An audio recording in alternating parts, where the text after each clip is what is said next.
Welcome to the podcast, where we introduce you to incredible humans who share their journeys with the mission to inspire you to harness your own inner tenacity to drive your life and career forward.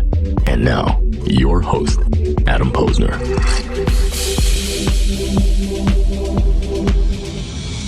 We are here back at ERE conference, and we have a special segment. We are going to unpack this gentleman's life. I know him, you love him. Mr. James Ellis, welcome to the podcast. Unpacking my whole life?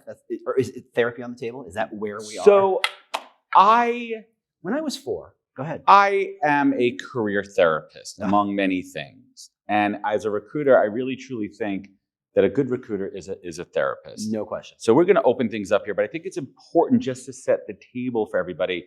Tell everyone out there who may not know who you are and what you do professionally. I am an employer Professionally. brander. Professionally, all day long. Honestly, it's the only thing. I am an employer brander. I've been doing employer branding for more than a decade. I've done an agency, in-house, consulting, and right now I focus on helping companies that didn't think they could afford or really could use employer brand to take advantage of it. That it's not just for the megacorps. It's not just companies who can afford $1 million to throw around. It is for every single company, and that's what I do. I think it's important out there because we have a diverse audience who may not be just in this industry. But what is employer branding? Let's do a little one-on-one for a second here. We need to set the table, calibrate for everyone. Yeah. So the less long answer is employer brand is the reason why people choose you. It's the reason why people choose this company and not the 20 million other companies in North America. It's about We're also choice. going to exclude, for the sake of the conversation, consumer households. It's like, oh, I love Coca-Cola. I'm going to go work at Coca-Cola. Yeah. There's a lot of companies out there which obviously are not household names. It's important for them to have a brand from a talent attraction and retention standpoint versus a consumer point of view. You know, I think it's fascinating. Law firms. Law firms are, especially, they're getting bigger and bigger, and they have their own corporate brand names. But let's be fair, unless you get a fender bender or are involved in some sort of corporate thingamabobber, you've never heard of these companies. But they are hiring some of the most best trained, highly valued people anywhere. And those people get to make a choice. They could work anywhere. Like, there isn't a company around that doesn't need to hire a lawyer. So they can work anywhere. So why pick in-house counsel? Why pick in a partnership? These are choices. And you know more than anybody that making a choice about where you work is a life-changing choice. So we do it very often blindly. The job of employer branding is to help make it crystal clear what you're getting into, why you choose this over other options, what the expectation should be, so that a candidate can make an informed choice. James, you couldn't have teed this up any better, and we did not plan this at all, but I use a great example. I'm serious about a law firm. My wife is a partner at a law firm, and she moved from a toxic work environment to an incredible new opportunity about 3 years ago. And you talk about branding in the because what makes them different? Aside from the specialization of them, and obviously if you're being recruited or you're applying to a law firm, it's because they have a specialty there. Sure. Right? Usually general practices, but there's divisions within them. And what drew her to this company was the way they presented this firm, is the way they presented, shout out to Mordhawk, the way they presented themselves in the market, as a succession agency, as a succession firm, right? Meaning that the current guard are training and mentoring and going to be passing it down, and they want to bring people up. Yeah, a lot of law firms out there, anyone who's in the legal industry, not always like that. Some of it, they're really pushing down instead of pulling up. And if how do you take that? How do you take that? And how do you bring that to life from a recruitment standpoint? Well, the nice thing is if you look at law firms and you look at most of their career sites, they all look the dang same. It's very blue, and the headshots are on there. Super serious. Yeah, exactly.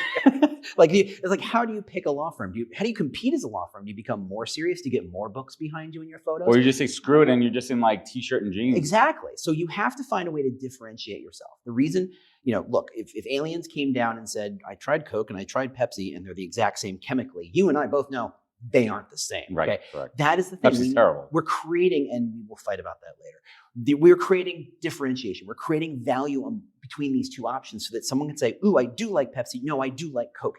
These are choices. So in law firms, it doesn't take much because everybody is so self-same. Everybody is so cookie cutter. It doesn't take much to create a differentiated value that people can go, oh, if everybody else is X, you're the one that lets dogs in the office. Right. And you're thinking, or who cares? It's dogs. That's the dumbest thing I've ever heard. It's not. Yeah, exactly. Because when you think of lawyers, you think serious, and you think of books, and you think, important $3,000 suits. But if they're bringing a dog in, that means Well, what do we know about dog people? They're friendly, they're nice, they're open. Not they're always. That's a warm. big generalization. It I'm is going a to broad respectfully disagree with that. But from a branding standpoint, it's about generalizations and branding. It's a right. signal you're sending to say, I Right. am not here just to become more serious. I'm here to be more open. I'm here to bring in more people. I'm here to create an environment that is more open and engaging. If you're talking about the company you're talking about, if you're talking about succession planning and growing people up, it doesn't take much to say, look, we're not here to just say grind X number of hours to make partner and then coast. It's about saying, where do you want to go with your career? Exactly. And it's not about putting that as a tagline on their website, which they do not. It's more about what other folks are saying about that organization behind their back. That's certainly part of it. of it. So reputation is a big part of it. Now, there's obviously forward-facing branding, and then there's conversational branding. But I think of it as, you have a funny friend, and it's not me, but you have a funny friend, right? Or maybe you are the funny friend. Okay. He doesn't walk around saying, hi, I'm the funny friend. That would be insane. That would be insane. Everybody just kind of knows he's funny. Why? Because he is funny. Right? You're not slapping a label. You're not putting a costume on that says, there's no red nose and a waka. But that's on purpose. But you know he's the funny one because he is the funny one. Right. You know that Facebook has moved fast and break things, not because they stuck it on their website, but because they lived it to the point of breaking democracy. Separate conversation. I went there. Waka waka. Yeah. But look, the companies whose brands you know well, they are that thing to a DNA level. And that's really where people start to understand, oh, this is what it's like.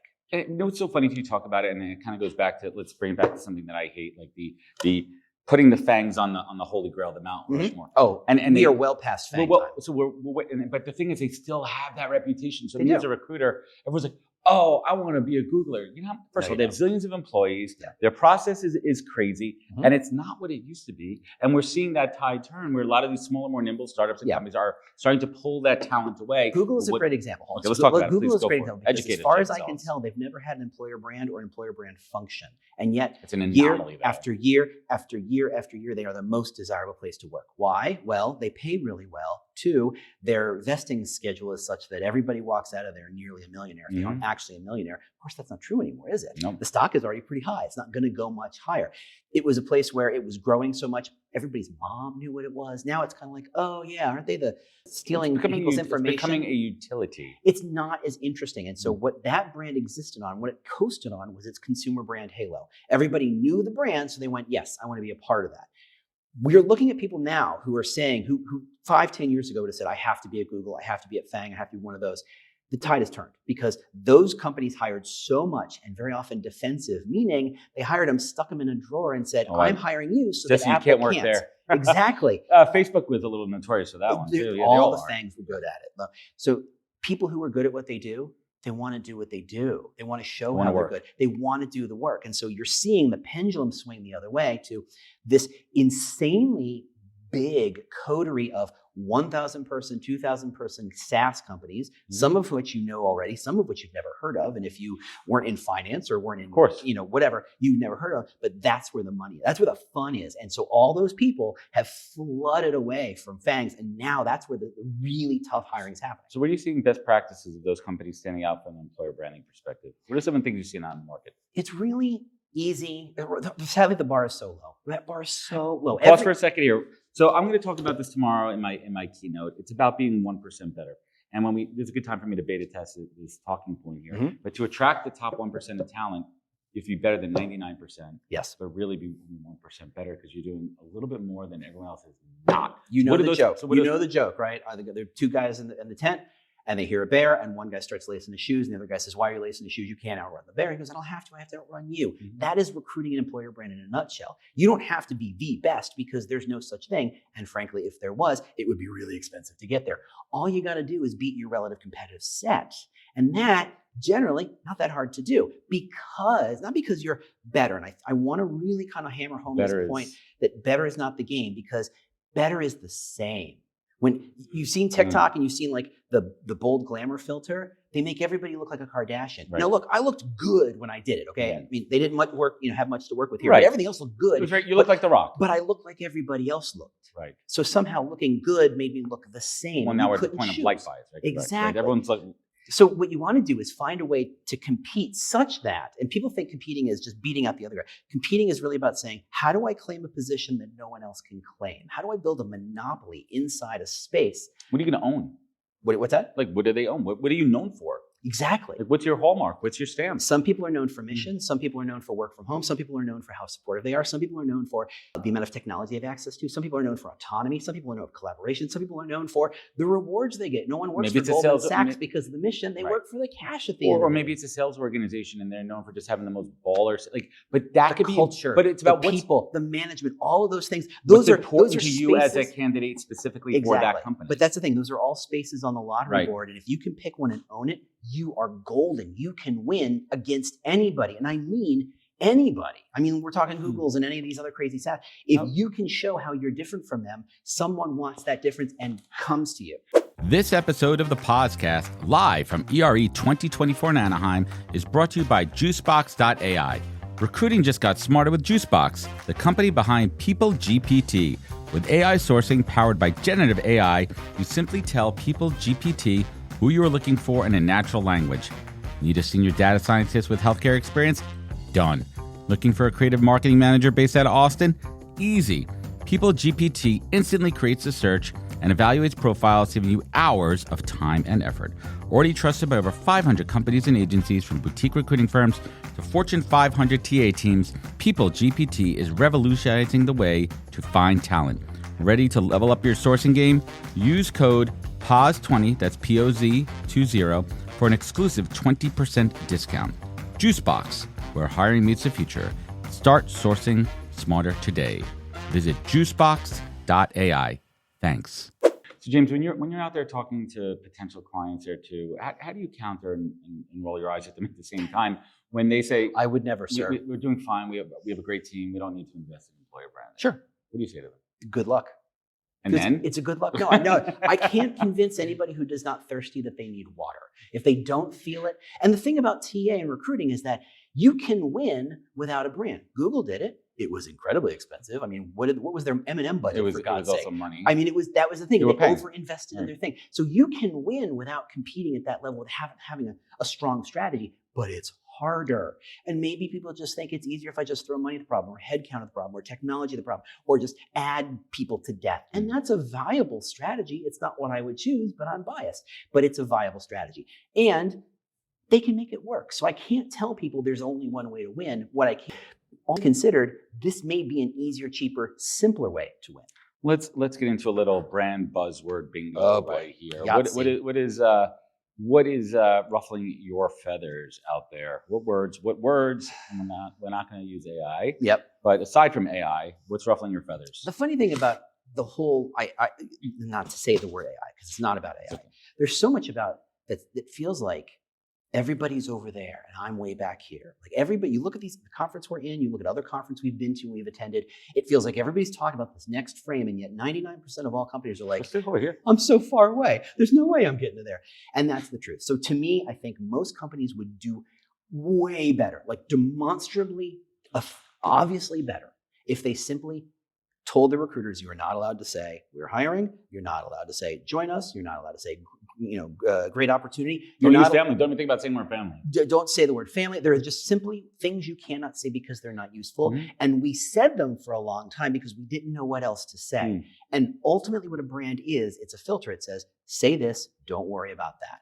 And so if you at least just kind of eliminate the garbage language in your conversation, in your marketing, you're forced to kind of say, well, if I can't say join us, what can I say? And you have to start thinking, well, what's different about us or what's interesting about us? And you're starting that journey. And the journey goes on forever, but that's how you start. You simply realize that there's a better way to do this. So let's open up the hood here, James. When you start working with a new client, mm-hmm. how do you help them discover what their unique value prop is? Yeah. So my model is designed around, it's kind of a minimal viable brand. If your audience will understand. It's called MVP for sure. Yeah. But the thing is, product or brand. Exactly. Yeah. That's where it came from. But the idea is if you hired most agencies, they would say, okay, well, this is a 6-month project and we're going to do 14,000 focus groups and we're going to, and it's a lot of stuff. And that stuff is there to help you kind of accept a platitude of a brand. And I'm here to say, since I know that brands are about being different, not about looking good, I have a whole different playing field to work with. So all I have to do is say, show me who your competitors are, and I'm going to audit them so I can define where the blue and the red ocean is. What are the baselines? What are the expectations? What is the operating competitive set? Then I do 1 or 2 focus groups only, and I never ask, why do you like working here? Because everybody's answer is always the same. I like the people, and who cares? That's not useful. If I hear one more time, I like, and just for a fun little non-official data fact, that comment has reduced significantly since the pandemic. That is good, because honestly, it got to the point where even if you were in a foxhole, that's what you would say. Like, I mean, it's a company line. I like the people. Most people don't like the people. Yeah, it is slowly starting to change, but generally that's a lot of the answer you get. Right. So what I ask are things like, 1, if this company didn't exist, where would you work and why? This company didn't exist. So I can start to uncover your motivations and your drivers, what you're looking for. The reason why you're at this, I don't know, this web SaaS company could be because it's got a cool product, but it could also be we're incredibly collaborative. But it could also be that the management is really nice. Okay, so let's unpack some of those. And then I start to ask, now, what based on all that, which kind of creates this fun kind of exclusionary set. You can't talk about that. We're not this, but we're not that. Exactly. Yeah. So tell me what's different about this company. And the conversation flows, and I just start pulling out, it's a Post-it note game, right? You do a little virtual Post-it note thing, and you start to realize there are nuggets being dropped right here. Someone saw that, and you start to see them. And then my job is to say, if I understand the competitive set, and I understand the entire industry is talking about how great their management is, and this company is saying, well, we're this, and we're this, and we're management, I can ignore the management because it's not useful. It doesn't differentiate. So I know exactly where to focus my efforts. That's a rough and ready version of how I build a brand. And it doesn't take more than 4 weeks to build. I love that perspective. And you said something really interesting, which I want to talk about. Folks, there's one product out there that has survived the test of time through every technological innovation. I don't care, from digital to print to digital to the internet to AI, whatever it is, it's a Post-it note. I have been using a Post-it note forever. People use Post-it notes, and they tried to make them digital. Where, like, I use my notes section on my phone. I've got a Miro board, which is a way I can do it virtually with a virtual whiteboard. But the actual physical Post-it note, glorious. What a brilliant product. This conversation brought to you by the good people at 3M. 3M, we are definitely looking for a new sponsor. You'd be a fantastic sponsor. Well, it's actually interesting. So my keynote that I'm doing tomorrow is about podcasting for employer branding, candidate engagement too. And it comes down to, and I'm going to showcase companies that have done it successfully. I'm going to use a case study where I used a company podcast to help make a hire. Yeah. And it comes down to what we spoke about before. How could you be just a little bit better? Stand out. How could you bring the elements of the culture of your organization to life and communicate it to candidates? And how could you communicate that to current employees for retention? I'm going to add one more piece to that. Please. In a lot of ways, recruiters live a non-credible world. Like, everybody calls them used car salespeople. It's unfair, but also I see where it comes from. Right. It's not fair. But if they had more credibility, they would win. If they said, we're a really innovative place, and they explain why and what that means, are they more innovative than a Google or a SaaS? No, but they're more credible about what they're saying. And just being more credible in that space gets more people in the door. It gets people talking. You're not a used car salesperson. You are talking about this thing. And credibility happens because when the recruiter says we're innovative, what does the candidate do right after that? They Google you. Exactly. They go to your career site. Well, you better show that. It better show up on the Glassdoor. It better show up on your job ads. It better show up on your LinkedIn. It better show up everywhere. And when you do that, you've not just proven the point, you've made the recruiter more credible, which makes them more effective. And in the end, when you make your recruiters more effective, if you arm them properly, they get a lot more done. I love it. James, leave us with some sunshine and rainbows. What's exciting you in this space here? What are some of the great things you're seeing out there? Look, we're 30 years into employer brand, and we are still discovering, we're still uncovering, we're still unpacking. This idea of differentiated value is really new, and I think it's going to radically change how every company thinks about its brand, what they bring to the table, what they talk to candidates. And I think, look, my platonic ideal is that no one's competing for talent because everybody knows what their dream job is. There's a lid for every pot. So if you know what you are as a lid and that company knows who they are as a pot and you can match it up, it's so much better because no one actually likes the current model of hiring. Not the recruiters, not the leaders, not the hiring managers, and certainly not the candidates. So let's go around that and say, let's get away from this lying and fighting and kabuki theater of my entire professional career on 2 pages, and I don't really tell the truth. Right. And you're accusing me of lying, but no. Let's get back to the human. Let's get back to the human Let's side of it. Get into relationship driven. Exactly, creating matches to benefit both sides. There you go, folks. And I know who I am the lid, and I know who the pot is in our relationship over here. But I want to thank James Ellis for joining us here. Where can folks find you? Where could they connect? Where could they learn more? Obviously, I'm on LinkedIn. But if you want to know more about, but if you want to learn more about employer brand, I have employerbrand.ing, employerbrand.ing. All my resources are there. Almost all of them are free. I want everybody getting excited about employer brand. I want everybody to start seeing the power of employer brand. And that's where I would have them start. Otherwise, you can go to Employer Brand Labs, which is my company. And we're going to do a little teaser here. We're going to stop this podcast, but we're going to keep rolling because we're going to have a bonus question. And the bonus question is about employer branding on LinkedIn. So, James, I want to thank you for joining us. Thrilled. If you're listening to this podcast, head over right now to my most recent LinkedIn post where we're going to answer this question right here. James, boom. What are you seeing companies, the best companies, let's pause so we can edit this. James, what are you seeing the best companies do from an employer branding standpoint on LinkedIn? They're focused on a core message that matters to their audience. They're not looking for 17,000 cool Canva templates. They're not Shutterstock photos. Yeah, exactly. And let's be fair, Canva has become the Shutterstock of design work. Yeah, and it's really too bad. And honestly, if you actually, this is a weird factoid, but if you go into Canva and you type in "we're hired as a template" or "we're hiring," 20,000 templates exist. 20,000 templates, and they all say the dang same thing. Wow. And recruiters are all kind of looking and going, which one do I pick? It doesn't matter. Anyway, separate conversation. It doesn't focus matter. on what. And that is a live laugh track, folks, by the way. we didn't pay for them. This is like Full House over here, but we actually have a live. The podcast is filmed in front of a live studio audience. Well, James, I want to thank you so much. And anybody out there, you can check out my full conversation with James Ellis live from ERE conference in Anaheim. Head over to thepodcast.com and click on his beautiful face on that image. Click on him. Wisdom is forever, but for us, it's time to go. Thank you for joining us. Luckily, we'll be back with our next episode soon, jam-packed with more incredible humans.